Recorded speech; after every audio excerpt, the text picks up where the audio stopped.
Эфирда яңалыклар вакыты студияда Лейсан Галиева исәнмесез. Бүгенге чыгарылышның төп темалары. Яшьләр көненә багышланган программа билгеле. Калабыз халкына эш урыннары тәкъдим иттеләр. Татнефть социаль сәясәт өлкәсендә җиңү яулады. Азнакайда илебез тарихында иң фаҗигале даталарының берсе булган 22 июнь хәтер һәм кайгы көненә багышланган чаралар иртәдән кичкә кадәр дәвам итте. Шулай итеп, азнакайлыларга 4 ел дәвам итеп җиңү белән тәмамланган Бөек Ватан сугышы хакында тагын бер кат искә төшерделәр. Илмира Шәрифуллина дәвам итә. Мәңгелек ут янында митингка 500-дән артык кеше җыйналды. Мәктәп укучылары, шәһәр предприятиеләре, оешмалары хезмәткәрләре, җитәкчеләр. Традиционно 22 июня мы здесь собираемся у Вечного огня на площади Победы. Это на возложение цветов, шествие со свечами, минута молчания, митинг. Бөек Ватан сугышы вакытында һәлак булганнарны 1 минут тынлык белән искә алдылар.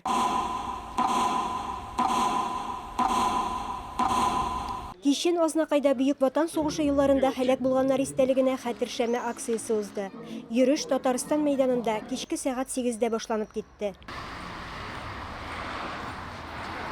Чарада азнакайлылар һәм шәһәр кунаклары, ветераннар, мәктәп укучылары, техникум студентлары, җәмәгатьчелек вәкилләре катнашты. Бүген искә алабыз әти бабаларны. Минем бабай сугышта булды, кайтты ул яраланып, үлде инде. Иптәшемнең бабасы хәбәрсез югалды. Менә шуны искә алырга килдек. Biz bütün истәлеккә алабыз ул көнне вафат булган кешеләрне. Безнең һәрберебезнең семьяда әби бабайларында катнашкан. Катнашучылар Мәңгелек ут мемориалына чәчәкләр һәм шәмнәр куйдылар. Бүгенге көн азнакайлылар өчен зур әһәмияткә ия. Бөек Ватан сугышына Азнакай районыннан барысы 16 меңнән артык кеше китеп, шуның 8 меңнән артыгы яукырларында ятып калган.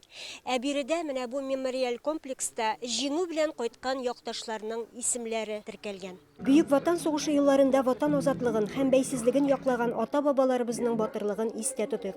Илмира Шәрифуллина, Рөстәм Әкбәров, яңалыклар вакыты, Луч, Әлмәт телекомпаниясе.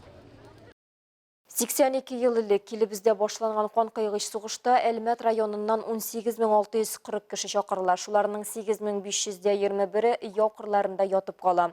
Калган 10131-е илебезне тергезүгә лаеклы өлешен кертә. Каһарманнарыбызны якты истәлеге хакында район башлыгы Тимур Нагуманов үзенең социаль аккаунтында узучы туры эфирында искә алды. Эфирга Әлмәт районыннан балалар һәм яшьләр эшләре идарәсе начальнигы Илнур Фәсхетдинов та кушылды. Ул яшьләр көненә багышланган программа хакында мәгълүмат бирде. Начинаем эфир. Яшьләр көнен быел беренче тапкыр 2 локациядә, юбилейный спорт сарае мәйданында һәм индустриаль скверда узачак дип белдерде эфир кунагы. Шул ук көнне 24 июньдә гомум шәһәр чыгарылыш кичәсе дә планлаштырылган. Мәйданчыкларда бию батлы, бию буенча мастер-класслар, интерактив, күңел ачу урыннары, фуд-корт, фотозоналар, шаршыслар, Әлмәтнең Game Point уенының лаунж зонасы. Яшьләр өчен бүләк буларак кунак артистларыннан ачык дискотека көтелә. День молодежи у нас проводится в рамках реализации программы комплексного развития молодежной политики федерального проекта «Молодежь России».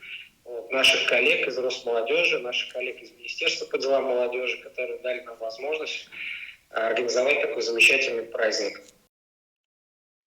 Шунысы хак, Әлмәт яңалыклар һәм яңа проектлар үзәге булып кала. Җәйге каникуллар вакытында яшьләрнең ялы да үзенчәлекле оештырылган. Шулай 1 июльдән 31 июльгә кадәр Әлмәттә беренче тапкыр Татнефть компаниясе оештырган фиджитал уеннары узачак. Фиджитал формат — это когда виртуальный мир стыкуется с реальным.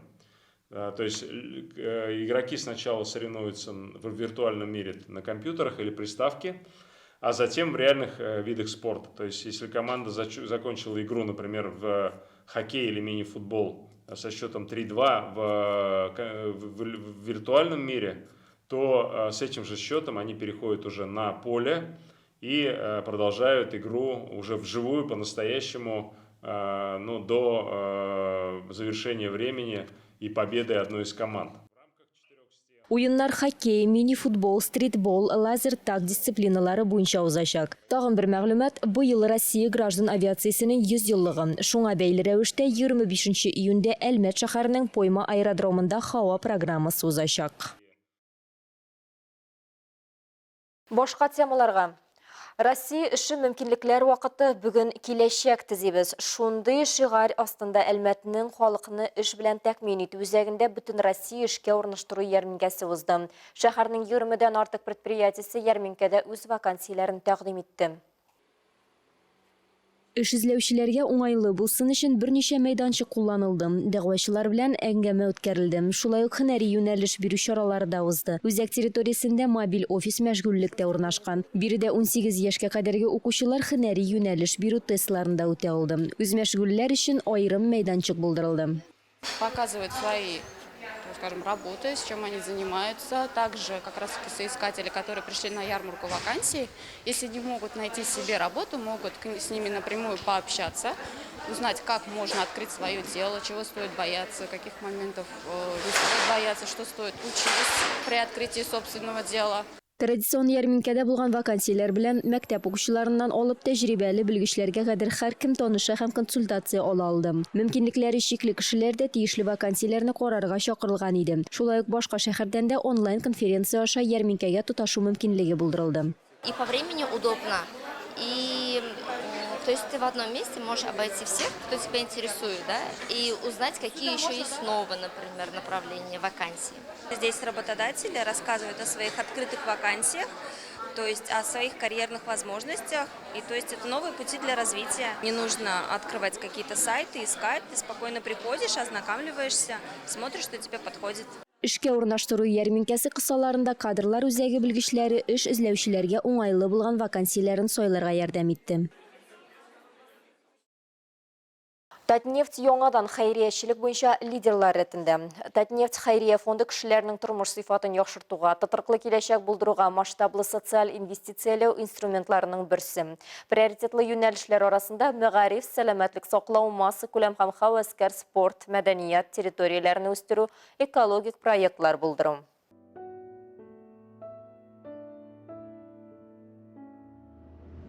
2022 елда гына да компания хәйрия эшчәнлегенә 8 миллиард сумга якын акча җибәргән. Моның ярдәмендә 500дән артык коммерцияле булмаган оешма һәм 42 меңнән артык кеше ярдәм алды. Моннан тыш Татнефть хәйрия мәдәни спорт чаралары оештырды. Гомумән алганда, узган ел компаниянең социаль инвестицияләре 27 миллиард сумга якын тәшкил иткән. Татнефть командасы шулай ук экологик технологияләрдә уйлап таба һәм гамәлгә кертә. Экологик программалар һәм проектларны тормышка ашыра, ресурсларга сак карый, чишмәләрне төзекләндерә, сулыкларны чистарта, балык үрчетә, хайваннарга һәм кошларга кыргый табигатьтә яшәргә ярдәм итә. Соңгы елларда гына да су экосистемаларын саклау буенча Татнефть программасы кысаларында Идел бассейн акваториясендә 600 меңнән артык төрле токымлы балык чыгарылган. Биологик төрлелекне саклау буенча эш көчәйтелә. Соңгы 2 елда 10 миллионнан артык агач утыртылган, 40 гектарга якын урман торгызылган. Куйбышев, Түбән Кама һәм Зәй су саклагычларына 500 меңгә якын балык чыгарылган.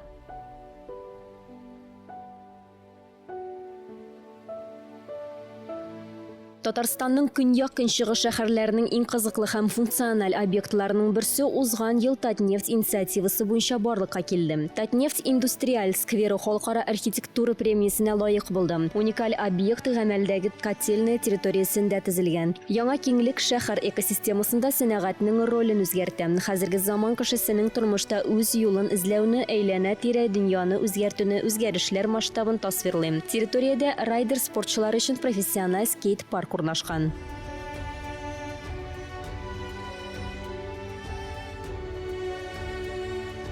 8000 квадрат метр киңлегендә башка арт объектларда урнашкан. Нефть килеп чыгышы теориясе муралы, кояш факелы медиа объекты, нокта, лазер инсталляциясе, яшел зона.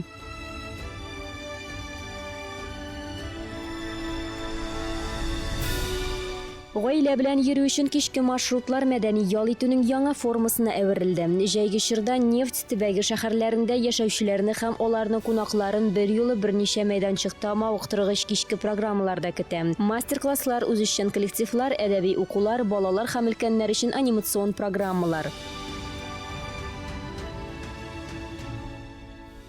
Сүз уңайынан бу атнада да тамашачылар өчен бай программа әзерләнгән. 24 июньдә кичке сәгать 6-да Яшьлек скверында һәм Сәламәтлек паркында балалар анимация программасы узачак. Шул ук вакытта драма театры артындагы Фонтан мәйданында, Мәгариф бульварында, Иске Әлмәт, Түбән Мактама мәдәният йортлары кашындагы мәйданнарда әлмәтлеләр һәм шәһәр кунаклары өчен концерт программалары көтелә. Татнефть компаниясе инициативасы белән 2016 елда шәһәрнең мәдәни тирәлеге проектын тормышка ашыруда башланды. Әлеге проект төбәгебездәге шәһәр халкы арасында зур популярлыкка ия һәм Татарстан Республикасы шәһәрләренең яңа төзекләндерелгән паркларында, скверларында, җәмәгать урыннарында үткәрелә. Проектка быелда старт бирделәр. Безнең төшерү төркеме бөгелмәлеләрнең мәдәни вакытларын, ничек уздыруларын карады. Тулырак Айгөл Шәрәфиевада.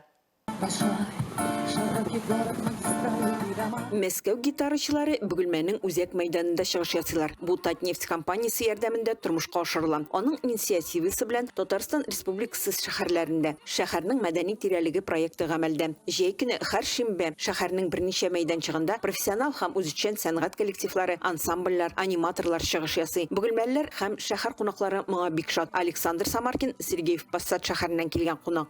Культурная среда, я бы сказал, что она очень радует.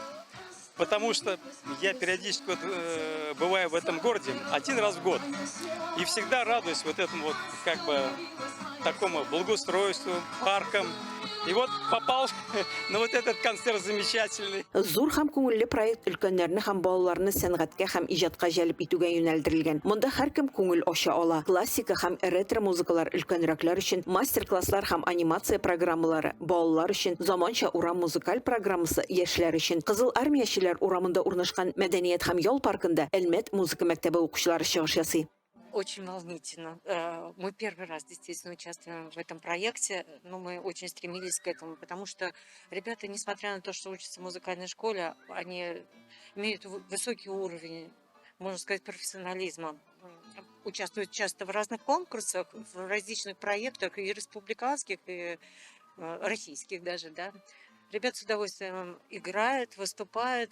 Мы собираемся просто даже на улице, во дворах и музицируем. Во-первых, это очень большой, на самом деле, очень интересный опыт, потому что, такие мероприятия, когда ты даешь такие большие масштабные концерты, даже для своего уровня, это прям немного завораживает. Это, конечно, есть такая небольшая доля волнения, но это скорее такой приятный мандраж. Мы еще будем ездить, в принципе, по Татарстану, в Лениногорск, в Изнакаево мы поедем, но также в Альметьевске будем выступать на различных площадках. Җәй көне ул кичләрне кызыклы һәм күңелле үткәрү вакытын. Ненастин исемендәге сквер моңа дәлил. Бирдә аниматорлар балалар өчен күңелле уеннар һәм бәйгеләр оештырган. Мәдәни тирәлек проекты бары шатлык өчен генә дип сөйли ата-аналар. Һәм балалар үз хисләрен яшерә алмыйлар. Шатланалар, йөгерәләр, җылы һәм күңелле кичтән ләззәтләнәләр. Пушка. Чтобы было еще праздников таких интересных, развлекательных, любимых. Татнефтьнең мәдәни тирәлек проекты беренче программасыннан ук Бөгелмәлеләрнең яраткан җәйге сезонына әйләнде. Бу атнада да Бөгелмәлеләр үзәк мәйданда, ял паркында, техника йорты янындагы лекториядә күңел ача алачак. Айгөл Шәрәфиева, Зирак Сәйдкулов, Яңалыклар вакыты, Лучельмәт телекомпаниясе. Бүгенге шулар иде. Милли Сәнгалиева һәм монтаж операторы Динара Гайнуддинова сезнең белән сау булашабыз. Исән сау булыгыз.